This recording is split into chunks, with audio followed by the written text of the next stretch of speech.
Hello दोस्तों, मेरे channel पे आपका स्वागत है। तो आज हम पढ़ने वाले हैं वैदिक सभ्यता।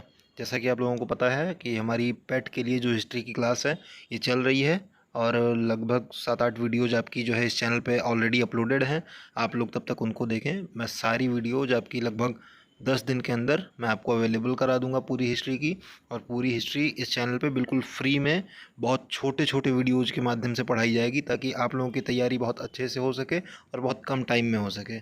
तो आप लोग कोशिश करेंगे कि अगर हो सके तो साथ साथ नोट करने की, या फिर आप अलग से भी नोट कर सकते हैं। मैं अगर आप बोलेंगे तो मैं पीडीएफ जो है अपने टेलीग्राम चैनल पे अपलोड कर दूंगा, तो आप वहाँ से भी पढ़ सकते हैं। तो वहाँ से देख के भी आप नोट कर सकते हैं। तो चलिए वीडियो स्टार्ट करते हैं। तो सबसे पहले हम देखते हैं वैदिक सभ्यता के बारे में। तो वैदिक सभ्यता जो है कहा जाता है कि जब सिंधु घाटी सभ्यता, जो प्रमाण मिले हैं उसके आधार पर, जब सिंधु घाटी सभ्यता अपने डिक्लाइन की तरफ थी, अपने अंत की तरफ थी, लगभग 1700 बीसी के आसपास माना जाता है कि उसका अंत हो गया था सिंधु घाटी सभ्यता का। तो भारत में एक नई तरीके की परंपरा देखने को मिलती है। ये परंपरा जो है पिछली परंपरा से, सिंधु घाटी परंपरा से काफ़ी अलग थी, क्योंकि सिंधु घाटी सभ्यता जो थी एक नगरीय सभ्यता थी। इसमें नगरों की प्रधानता मिलती है और सारी नगरीय व्यवस्था देखने को मिलती है। जो नई सभ्यता आई हुई थी, इसमें जो व्यवस्था थी ये नगरीय ना होकर के ग्रामीण व्यवस्था थी और खाना बदोश किस्म की एक व्यवस्था थी। क्योंकि हम लोगों ने पढ़ा हुआ था कि सिंधु घाटी सभ्यता के लोगों को खेती वगैरह करने की वो थी, नॉलेज थी। इस सभ्यता में हम लोग जब देखेंगे तो ये लोग खाना बदोश की तरीके से रहते थे, ये पशुपालन अधिक करते थे, ये खेती पे बहुत ध्यान नहीं देते थे। तो चलिए स्टार्ट करते हैं वीडियो को, बहुत परिचय में ना जाते हैं। तो इसका काल जो है ये दरअसल दो पार्ट्स में डिवाइड किया गया है। एक तो 1500 से 1000 बीसी तक ये पूर्व वैदिक काल है, और उत्तर वैदिक काल जो है ये लेटर वैदिक पीरियड आपका ये 1000 से 600 बीसी के आसपास तक चलता है। तो वैदिक शब्द जो है ये वेद से बना है और जिसका अर्थ है ज्ञान। ये वैदिक शब्द का पूछ सकता है आपसे। और इसके निर्माता जो हैं ये आर्य बोले जाते हैं, और जिसका इस आर्य शब्द का भी अर्थ है श्रेष्ठ। आर्य का शब्द होता है श्रेष्ठ। ये जो है ये आर्य शब्द यूरोप में भी काफ़ी प्रचलन में तब आया था कि जब हिटलर ने ये आर्यंस वाली एक थ्योरी लाई थी, और उसके अनुसार जो है आर्यंस को श्रेष्ठ बताया था। ये थ्योरी वहाँ से भी चली हुई है। तो आप देख सकते हैं ये सेम सिमिलर शब्द हैं। इसके बाद फिर हम इनके मूल निवास के बारे में, कि ये जो आर्य हैं ये कहाँ के थे एक्चुअली, क्योंकि इंडिया में तो अलग ही सभ्यता थी, अलग ही लोग थे। डीएनए से जब उनके अस्थिपंजरों की वो की गई, जो आर्टिफैक्ट्स मिले हैं उनके उनकी डीएनए टेस्टिंग की गई, तो पता चला कि हम लोगों के डीएनए में, मतलब जो यहाँ के सिंधु घाटी सभ्यता का डीएनए था और वहाँ का डीएनए था, वो डिफरेंट था। तो पता चला कि वो अलग जगह से आए हुए थे। तो इसके बारे में काफ़ी सारे विद्वानों के मत हैं। मैक्स मूलर ने सबसे पहले बोला था कि ये लोग मध्य एशिया या यूरेशिया के पार्ट से ये लोग आए हुए हैं, लेकिन बाद में ये चल के इन्होंने ही स्वयं ही खुद ये अपनी थ्योरी को खारिज कर दिया, ये मैक्स मूलर ने। और उन्होंने ये भी दावा किया कि ये चीज़ें जो है एक प्रोपेगेंडा के तहत फैलाई गई, और मुझसे भी मतलब जो है दबाव दे के निकलवाई गई। तो ये सारी चीज़ें थी, हालांकि इनके मत को अभी भी गिना जाता है। इसके बाद डॉक्टर संपूर्ण ने भी ये बोला था कि ये यूरेशिया से आए थे। बाल गंगाधर तिलक ने इनको आर्कटिक से आया हुआ माना, उत्तरी ध्रुव से, क्योंकि इनकी आंखें थोड़ी नीली नीली थीं। ये गोरे लोग हुआ करते थे, तो बाल गंगाधर तिलक के अनुसार ये आर्कटिक से या उत्तरी ध्रुव से आए हुए थे। और उसके बाद स्वामी दयानंद सरस्वती ने बोला था कि ये तिब्बत से आए हुए लोग थे। इसके बाद में इनके जानकारी के स्रोत क्या है हमारे पास, कैसे हमको पता चला कि ये जो है एक अलग सभ्यता थी, एक सभ्यता आई हुई थी ऐसी कुछ। तो इसके बारे में कई सारे स्रोत हैं। इसमें साहित्यिक स्रोत भी मिलते हैं और पुरातात्विक स्रोत भी मिलते हैं। पुरातात्विक स्रोत इसमें इस सभ्यता में कम है, साहित्यिक स्रोत ज़्यादा है। जैसे कि पिछले वीडियो में हमने देखा, सिंधु घाटी सभ्यता में देखा, वहाँ पे साहित्यिक स्रोत प्राप्त हुए हैं लेकिन पढ़े नहीं जा सके हैं। तो वहाँ के मैक्सिमम पुरातात्विक स्रोतों के आधार पर ही वहाँ के जीवन के बारे में हम लोग जान पाते हैं। यहाँ पे साहित्यिक स्रोत ज़्यादा हैं थोड़ा, तो पढ़ते हैं चलिए। तो पुरातात्विक स्रोत में क्या है कि सबसे पहले मध्य एशिया में बोगाजकोई नाम का एक स्थान है, वहाँ से बोगाजकोई का अभिलेख मिलता है। ये 1400 बीसी के आसपास का है। इस अभिलेख में ये सेंट्रल एशिया में है। ये जो 4-5 कंट्रीज ऊपर पड़ते हैं, Kazakhstan, Kyrgyzstan, Tajikistan, Turkmenistan, Uzbekistan, इनके आसपास में कहीं मिला हुआ था। ये बोगाजकोई नामक एक स्थान था वहाँ पे। तो इसमें जो है 4-5 देवताओं के वो मिलते हैं, जैसे इंद्र हैं, वरुण हैं, मित्र हैं, नासत हैं, इनका जिक्र मिलता है वहाँ पे। तो इससे पता चलता है कि एक ऐसी सभ्यता थी। इसके बाद फिर पूर्व वैदिक काल में गौरिक मृदभांड मिले हैं, इसे ओसीपी भी बोलते हैं। और उसके बाद में उत्तर वैदिक काल में चित्रित धूसर मृदभांड आपको प्राप्त हुए हैं, ये पीजीजी भी बोला जाता है इनको। इसके बाद फिर देखते हैं इसके साहित्यिक स्रोत। तो ये साहित्यिक स्रोत इसके ज़्यादा वो हैं, इंपॉर्टेंट हैं। तो साहित्यिक स्रोत में सबसे पहला स्रोत है ऋग्वेद। ये 4 वेद हुआ करते थे। चारों वेद जो है अलग अलग टाइम पे लिखे गए और उसके अनुसार उस काल के जीवन के बारे में जाना जाता है। तो सबसे पहले हम लोग देखते हैं ऋग्वेद के बारे में। तो ऋग्वेद जो है ये सबसे प्राचीन वेद था। इसके संकलनकर्ता कृष्णद्वैपायन वेदव्यास थे और इसमें 10,462 ऋचाएँ थीं, 10 मंडल थे, 1,028 सूक्त थे और इसमें प्रथम और 10वां मंडल ये दोनों सबसे नए हैं। या बिल्कुल याद रखेंगे कि प्रथम और 10वां मंडल इसमें इस ऋग्वेद में सबसे नया है। फिर तृतीय मंडल इसमें गायत्री मंत्र है। तृतीय मंडल में सप्तम मंडल में दशराग युद्ध की बात है। दशराग युद्ध मतलब 10 राजा लड़े हुए थे। उस एक युद्ध था, उसमें 10 तरफ के राजा थे और लड़ रहे थे, तो उसको दशराग युद्ध बोला गया। इसके बाद नवें मंडल में इसमें सोम देवता का उल्लेख है और 10वें मंडल में वर्ण व्यवस्था का उल्लेख है। ये चीज़ें आप याद रखेंगे। इसके बाद फिर पढ़ते हैं सामवेद। तो सामवेद जो था ये संगीत का वेद था। इसमें जो है संगीत के बारे में 7 स्वरों का सर्वप्रथम प्रयोग इसमें देखने को मिलता है। इसमें संगीत के सारे जो वो हैं शुरुआत जो है इसी से मानी जाती है। भारतीय शास्त्रीय संगीत की शुरुआत इस सामवेद से मानी जाती है। फिर यजुर्वेद जो है, तो यजुर्वेद के बारे में है कि इसमें यज्ञ की विधियों का वर्णन है और इसमें जो है गद्य और पद 2 वो हैं। इसमें शुक्ल यजुर्वेद है और एक कृष्ण यजुर्वेद है। इसमें इसके 2 पार्ट हैं। और लास्ट में आता है अथर्ववेद, जिसमें जादू, टोना, वशीकरण ये सारी चीज़ें हैं और भी कई सारी चीज़ें। इसमें औषधियों का ज्ञान और कई सारी मतलब दैनिक जीवन में आपकी क्रियाएं कैसी हों, इसका ज्ञान अथर्ववेद में है। अथर्ववेद को ब्रह्मवेद या श्रेष्ठ वेद भी कहा गया है और ये सबसे ज़्यादा नया वेद है, सबसे बाद में लिखा गया वेद है। इसके बाद में अब देखते हैं कि हर वेद में उसके अध्येता को, उसका उपवेद क्या है, उसका उपनिषद क्या है, अरण्यक क्या है, ये सब पढ़ते हैं। तो सबसे पहले देखते हैं ऋग्वेद का। तो ऋग्वेद को के पढ़ने वाले को, जो ऋग्वेद को पढ़ता है उसको बोलते हैं होत्र और उसका उपवेद जो है ये है आयुर्वेद।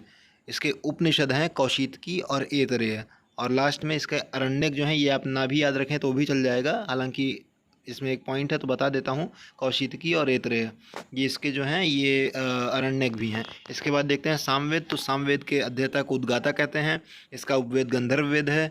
इसके उपनिषद केन और छांदोग्य हैं और इसका अरण्यक जो है जैमिनीय और छंदोग्य है। इसके बाद फिर आते हैं यजुर्वेद पे। तो यजुर्वेद के पढ़ने वाले को अर्धवरी कहते हैं और इसके उपवेद का नाम धनुर्वेद है। इसका उपनिषद तैतरीय और मैत्रायणी है। इसका अरण्यक तैतरीय और शतपथ ब्राह्मण है। इसके बाद फिर देखते हैं अथर्ववेद। तो अथर्ववेद के पढ़ने वाले को ब्रह्मा बोला जाता है। इसका उपवेद शिल्पवेद है। इसमें उपनिषद जो है ये मांडूक्य, प्रश्न और मुंडक उपनिषद हैं और इसके अरण्यक कोई नहीं है। तो आप ये याद रख सकते हैं। हालांकि मैं कहूँगा कि आप मेनली इसको, जो इसके अध्येता हैं इसको याद रखें और अगर आपको याद रखना है तो आप उपवेद याद रख सकते हैं। इधर की चीज़ें पेट जैसे लेवल में बहुत कम पूछी जाती हैं। तो फिर देखते हैं पूर्व वैदिक काल के बारे में। अब जैसा कि हमने पढ़ा, वैदिक काल को हम 2 भागों में विभाजित करते हैं। पहले पूर्व वैदिक काल 1500 से 1000 बीसी तक और दूसरा जो है उत्तर वैदिक काल। उत्तर वैदिक काल आपका 1000 से 600 बीसी तक आपका चलता है।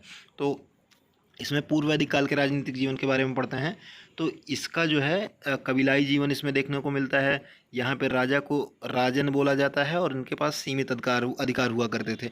इनकी सहायता के लिए समिति, सभा, विदत और गण हुआ करते थे। तो समिति क्या हुआ करती थी? तो समिति आम सभा हुआ करती थी। आम लोगों की सभा को समिति बोला जाता था। सभा क्या होती थी? तो सभा में जो कुलीन लोग हुआ करते थे, कुलीन अर्थात जो बड़े लोग हुआ करते थे, जो पैसे वाले हुआ करते थे, अमीर होते थे, उनकी सभा को, उनके कुलीनों की सभा को सभा कहा जाता था। इसके बाद फिर होता था विदत। तो विदत ऐसे लोग हुआ करते थे जिनमें जो है उपज या लूट का बंटवारा जो लोग करते थे। इसके बाद गण जो होते थे, तो गण जो है ये कुलीनों की सभा हुआ करती थी। ये भी आप याद रखेंगे, हालांकि ये दोनों थोड़ा सिमिलर पड़ जाते हैं लेकिन याद कर सकते हैं। सभा और गण लगभग एक तरीके के हुआ करते थे। इसके बाद इनके अधिकारी जो हैं ये रत्निन कहलाते थे। पुरोहित, सेनानी, पुरप, स्पर्श ये सब इनके अधिकारी या रत्निन हुआ करते थे। इनकी कोई नियमित सेना नहीं हुआ करती थी। जब ये लोग युद्ध लड़ते थे तो उस टाइम पे जो इनके सामान्य जन हुआ करते थे वो युद्ध में भाग लेते थे और उसके युद्ध के बाद फिर से सामान्य जीवन में लग जाते थे।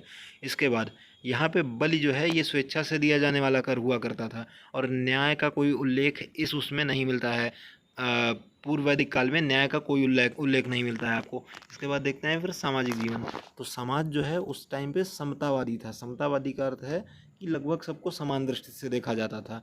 वर्ण व्यवस्था जो थी ये कर्म आधारित थी। जैसा कि ऋग्वेद के 9वें मंडल में लिखा हुआ है वर्ण व्यवस्था के बारे में, वर्ण व्यवस्था यहाँ पर कर्म आधारित थी, बजाय कि अगर आगे आप देखेंगे तो ये वर्ण व्यवस्था जो है ये वंश आधारित हो जाती है, और यहाँ से ही मतलब वैदिक सभ्यता का पतन स्टार्ट होता है। तो उसके बारे में थोड़ा अभी आगे पढ़ेंगे। फिलहाल ये जानिए कि वर्ण व्यवस्था यहाँ पर कर्म आधारित थी और समाज समान था, इसमें समता थी। और 10वें मंडल में पुरुष सूक्त व्यवस्था की उत्पत्ति का वर्णन था। पुरुष सूक्त, बस आप ये वर्ड याद रखेंगे, इसको बहुत समझने की जरूरत नहीं है।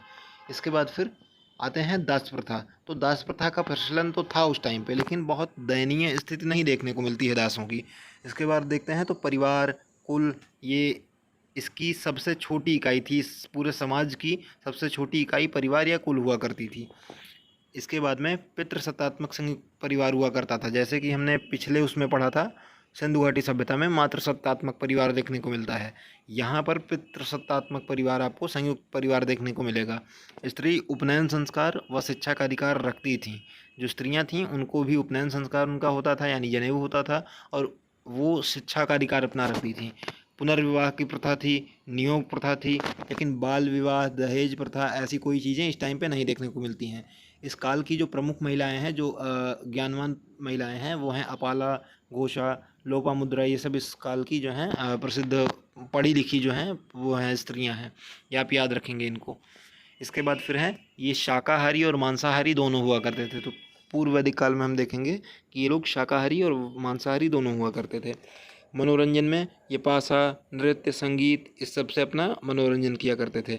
फिर है इनका आर्थिक जीवन। तो इनकी अर्थव्यवस्था का प्रमुख आधार जो है ये पशुपालन हुआ करता था। और गाय को अघन्या कहा जाता था। अघन्या का अर्थ है जिसका वध ना किया जा सके, और इसका सर्वाधिक महत्व है। इसमें ऋग्वेद में 176 बार इसका वर्णन है। इसके बाद में घोड़े का प्रयोग रथ में किया जाता था। और ये जो कृषि हुआ करती थी, कृषि का महत्व कम था और कृषि कम की भी जाती थी। लोग खाना बदोश ज़्यादा थे, इसी की वजह से इसके सिर्फ 24 मंत्र देखने को मिलते हैं ऋग्वेद में आपके। इसके बाद उद्योग भी बहुत सीमित थे। बढ़ईगिरी, रथकार, यानी लगभग युद्ध से ही जुड़े सामान देखने को मिलते हैं। लूट, युद्ध, यही इसी पर आधारित इनकी अर्थव्यवस्था थी टोटल। इसके बाद व्यापार विनिमय द्वारा, कोई सिक्कों का प्रचलन नहीं था, कोई मोहरों का प्रचलन नहीं था इस टाइम पे। ये व्यापार जो वस्तु विनिमय प्रणाली थी उससे किया करते थे। इसके बाद में केवल आंतरिक व्यापार हुआ करता था। जैसे सिंधु घाटी सभ्यता में लास्ट में हमने पढ़ा हुआ था कि व्यापार बाहर के देशों से भी होता था, बाहर की सभ्यताओं से भी वो व्यापार करते थे। अफ़गानिस्तान से टिन वगैरह मंगाते थे, चांदी मंगाते थे। मेसोपोटामिया से वो लोग लाजवर्द मंगाते थे। राजस्थान के खेतड़ी से आपका जो है तांबा आयातित करते थे। तो ये सारी चीज़ें हमने पढ़ी थी। लेकिन यहाँ पे आप देख रहे हैं कि व्यापार टोटल आंतरिक हो रहा है। मुद्रा की खोज नहीं हुई थी इनके काल में। इसके बाद धार्मिक जीवन देखते हैं हम लोग। तो धार्मिक जीवन में ये लोग प्रकृति पूजक थे और बहुदेववादी थे। ये हिंदू धर्म का मूल धर्म था। वैदिक सभ्यता जो थी ये मूल है उसका। तो जैसा कि आज भी है, ये प्रकृति पूजक हम लोग हैं और बहुदेववादी थे, मतलब उस टाइम भी। और देवताओं की उस टाइम पे 3 श्रेणियाँ हुआ करती थी। तो ये थोड़ी ट्रिक वगैरह है, इसको आप इग्नोर करेंगे। मैं ट्रिक्स पे बहुत ध्यान नहीं देता हूँ, लेकिन एक आध बार लिखनी पड़ जाती है थोड़ी बहुत। तो देखते हैं। तो सबसे पहले इसमें 3 श्रेणियाँ थीं। सबसे पहली श्रेणी थी अंतरिक्ष, ये सबसे उच्च श्रेणी मानी जाती थी। फिर पृथ्वी और फिर आकाश, ये 3 श्रेणियाँ हुआ करती थीं। इसमें अंतरिक्ष श्रेणी में इंद्र, मारुत, रुद्र, वायु, ये 4 लोग जो हैं, ये 4 देवता जो हैं इस अंतरिक्ष श्रेणी में आते थे। इंद्र, मारुत, रुद्र, वायु। इसके बाद पृथ्वी श्रेणी में आपके अग्नि, पृथ्वी, सोम, बृहस्पति, ये 4 जो हैं ये पृथ्वी श्रेणी में आते थे। और उसके बाद आकाश श्रेणी में हम देखेंगे तो सूर्य, वरुण, सविता, विष्णु, ये सब जो हैं ये आकाश श्रेणी में आते थे। इसके बाद फिर देखते हैं तो इंद्र जो है, इंद्र इसमें सबसे प्रमुख देवता माने जाते हैं, क्योंकि लगभग इनका 250 बार वर्णन है।